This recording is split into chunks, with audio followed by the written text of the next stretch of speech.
പേരിനെ പോലും അവഗണിക്കുകയും തള്ളിക്കളയുകയും ചെയ്ത ദാരുണമായൊരു സംഭവം കൂടി ഇദ്ദേഹത്തിന്റെ ഭാഗത്തുണ്ടായി.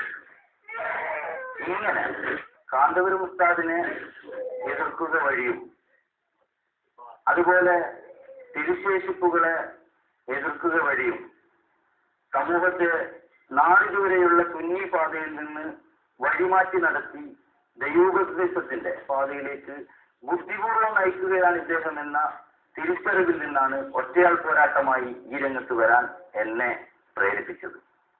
കാരണം ഇദ്ദേഹത്തിന്റെ നാടും ഇതുവരെയുള്ള പ്രവർത്തനങ്ങൾ പലതും വീക്ഷിച്ചപ്പോ പുറത്ത് വിഗ്രഹത്തിനെതിരെ ശക്തമായി പറയുന്നതോടൊപ്പം ഉള്ളിലൂടെ ചില അഡ്ജസ്റ്റ്മെന്റ് ശ്രമങ്ങൾ നടത്തിയതായി കാണാൻ സാധിച്ചിട്ടുണ്ട്. നമ്മുടെ സംഘടനയുടെ സംസ്ഥാനത്തെ പ്രധാനപ്പെട്ട 3 നേതാക്കളെ ഈ പ്രസിഡന്റിന്റെ നേതൃത്വത്തിൽ പറഞ്ഞയച്ചുകൊണ്ട് മുജാഹിദ് ജമാഅത്തിനോടൊപ്പം ഒന്നിച്ചിരുന്ന് നോമ്പുറക്കുന്നതിൽ തെറ്റില്ല എന്ന വിധത്തിൽ വരെ സമസ്ത പിളർന്ന കാലത്തുണ്ടായിരുന്ന ആദർശ തീവ്രതയിൽ നിന്ന് സമൂഹത്തെ പിന്നോട്ട് വലിക്കുന്ന ഒരു നയം കൂടി ഇദ്ദേഹത്തിന്റെ പ്രവർത്തന ഫലമായി ഉണ്ടായി വരുന്നുണ്ടെന്ന തിരിച്ചറിവ് കൂടി ഈ പോരാട്ടത്തിന് എന്നെ നിർബന്ധിതനാക്കുന്നു. പൊന്മുളിയുടെ നേതൃത്വത്തിലുള്ള തിരുകേശ വിരുദ്ധ നീക്കങ്ങളെ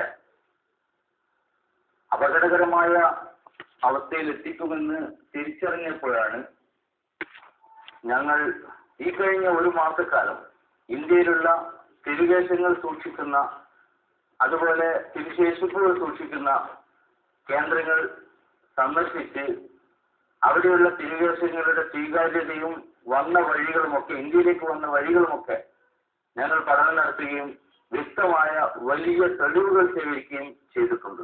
മറ്റൊന്ന്, ഈ കാപട്യം ശക്തമാവുന്നതോടെ നിലവിൽ തിരുശേഷിപ്പുമായി ബന്ധപ്പെട്ട കേരള ഹൈക്കോടതിയിൽ കേസ് നടക്കുന്നതിൽ കാന്തപുരം ഉസ്താദിനെ പ്രതിസ്ഥാനത്ത് നിർത്തി ഒറ്റപ്പെടുത്താനുള്ള ശ്രമം ഇവർ കൂടി നടത്തുന്നുണ്ടോ എന്നൊരു സംശയത്തിൽ നിന്ന് അത് ഒരിക്കലും അങ്ങനെ ഒരു ഒറ്റപ്പെടുത്തൽ നടക്കരുത് എന്ന ഉറച്ച തീരുമാനത്തിന്റെ ഭാഗമായി ഞാനും എന്റെ പ്രിയ സുഹൃത്ത് അബ്ദുസമദ് അൻവരിയും ചേർന്ന് ഹൈക്കോടതിയിൽ കാന്തപുരം ഉസ്താദിന് അനുകൂലമായി ഞങ്ങൾ തിരുകേശ വിഷയത്തിൽ കക്ഷി ചേർന്നത് നിങ്ങൾ അറിയിക്കുന്നതിൽ എനിക്ക് സന്തോഷമുണ്ട്. ഇൻഷാ അല്ലാഹ് തിരുശേഷിപ്പിനെതിരെ വരുന്ന ഏത് ശക്തികൾക്കെതിരെയും മുഖം നോക്കാതെ അവരുടെ കൊടിയുടെ അവരുടെ നിറത്തിന്റെ വ്യത്യാസങ്ങളൊന്നും നോക്കാതെ തന്നെ പ്രതികരിക്കാനുള്ള തീരുമാനവുമായി തന്നെയാണ് ഞങ്ങൾ മുന്നോട്ട് പോകുന്നത്. ഇദ്ദേഹത്തോടൊപ്പം പ്രവർത്തിക്കുന്ന ഏലംകുളം അബ്ദുൾ റഷീദ് സഖാഫിയുടെ ഓഡിയോ നിങ്ങൾ ശ്രദ്ധിക്കുക. അപ്പൊ ചെറിയ ഉസ്താദിനെ അനുകൂലമായിട്ടാണ് സംസാരിച്ചത്. അനുകൂലമായിട്ടാണ് പൊരെ കൊണ്ടുപോയില്ല പറഞ്ഞേ. കൊണ്ടുപോയില്ല ഒന്നും അർത്ഥത്തിൽ ഒന്നും വെടി നോക്കുന്നുണ്ടോ. അപ്പൊ ഞാൻ ചോദിച്ചാൽ രണ്ടെണ്ണമുണ്ട്. രണ്ടോ മൂന്നോ ആൾക്കാരും സംഗതി പൊലയെ കൊണ്ടാലും കുഴപ്പമില്ല. സാധാരണ രീതിയാണെങ്കിൽ സാധാരണ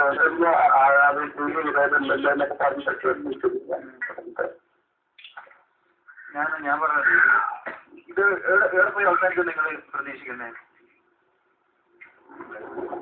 ഇത് വ്യാഴാഴ്ചത്തെ വിശദീകരണം ക്രിസ്ത്യൻ കൊണ്ടൊക്കെ വരികയാണെങ്കിൽ വിഷയം തന്നെയാണ്. അതായത് ഒരു 2-3 കിടക്കുണ്ടാവും ഗ്രൂപ്പുകളാവും.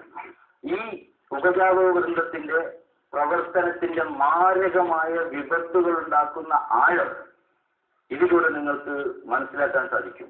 അതുകൊണ്ട് സുന്നി വിശ്വാസികളോട് എനിക്ക് പറയാനുള്ളത്, ഈ ഉപജാപക വൃന്ദത്തിന്റെ ശ്രമങ്ങളെ, കാപട്യം നിറഞ്ഞ ഈ ഒരു പ്രവർത്തന മേഖലയെ നിങ്ങൾ തിരിച്ചറിയുകയും ഇവരിൽ ഓരോരുത്തരും കൊണ്ടു നടക്കുന്ന സംഘടനാ വിരുദ്ധവും ആദർശ വിരുദ്ധവും ഇസ്ലാം വിരുദ്ധവുമായ കാഴ്ചപ്പാടുകളെ തിരിച്ചറിയണമെന്നാണ് എനിക്ക് സൂചിപ്പിക്കാനുള്ളത്. ഒരുപാട് കാര്യങ്ങൾ പറയാനുണ്ട്. ഇൻഷാ അല്ലാഹ് തുടർന്നുള്ള മറ്റ് സമയങ്ങളിലൂടെ ഞാൻ കേരളത്തിലെ ജനങ്ങളുമായി ഈ വിഷയം സംസാരിക്കാൻ തന്നെയാണ് തീരുമാനിച്ചിരിക്കുന്നതെന്ന് കൂടി അറിയിക്കുന്നു. നമുക്ക് വീണ്ടും ഇൻഷാ അല്ലാഹ് കാണേണ്ടതുണ്ട്. ഈ തിരിച്ചറിവുകൾ ഇനിയും ജനങ്ങൾക്ക് കൈമാറേണ്ടതുണ്ട്. സത്യത്തിന്റെ ശാശ്വതമായ തീരെ തുറച്ചു നിൽക്കാനുള്ള ഈ പോരാട്ടത്തിൽ നിങ്ങളുടെ പിന്തുണ വിശ്വാസത്തിന് വേണ്ടി ഉണ്ടാവണം. പ്രവാചകരോടുള്ള ഇഷ്ക് കൊണ്ട് സ്നേഹം കൊണ്ട് പ്രവാചക പ്രഭു സല്ലല്ലാഹു അലൈഹി വസല്ലം തങ്ങളുടെ ഈ ഷഅർ മുബാറക്കിനെ അംഗീകരിക്കുന്നത് വിശ്വാസത്തിന്റെ ഭാഗമാണെന്ന് അംഗീകരിക്കുന്ന കേരള മുസ്ലിങ്ങളിൽ എല്ലാവരും എന്നോടൊപ്പം ഉണ്ടെന്ന് എനിക്ക് വിശ്വാസമുണ്ട്. നബി സല്ലല്ലാഹു അലൈഹി വസല്ലം തങ്ങളെ ആദരിക്കുന്ന ഒരു മുസ്ലിമും തിരുനബിയുമായി ചേർത്ത് പറയപ്പെട്ട ഒരു വസ്തുവിനെയും ഒരു കാലഘട്ടത്തിലും ഒരു നിലയിലും അപമാനിക്കില്ല, അതിനെ വിജയിക്കില്ല എന്ന് വിശ്വാസികൾക്കറിയാം. അതുകൊണ്ട് ആ വിശ്വാസികളുടെ പിന്തുണയാണ് എന്റെ പ്രവർത്തനത്തിന്റെ ഊർജ്ജമെന്നറിയിച്ച് നമുക്ക് ഇതിന്റെ പ്രതിഫലം നാഥന്റെ അള്ളാഹുവിന്റെ അടുത്ത് ലഭിക്കുമെന്ന വിശ്വാസമുണ്ട്. നമുക്ക് ഒന്നിച്ചൊന്നായി മുന്നേറാം. ഈ കാപട്യത്തിന്റെ കരാളഹസ്തങ്ങളിൽ നിന്ന് സമുദായത്തെ രക്ഷപ്പെടുത്താൻ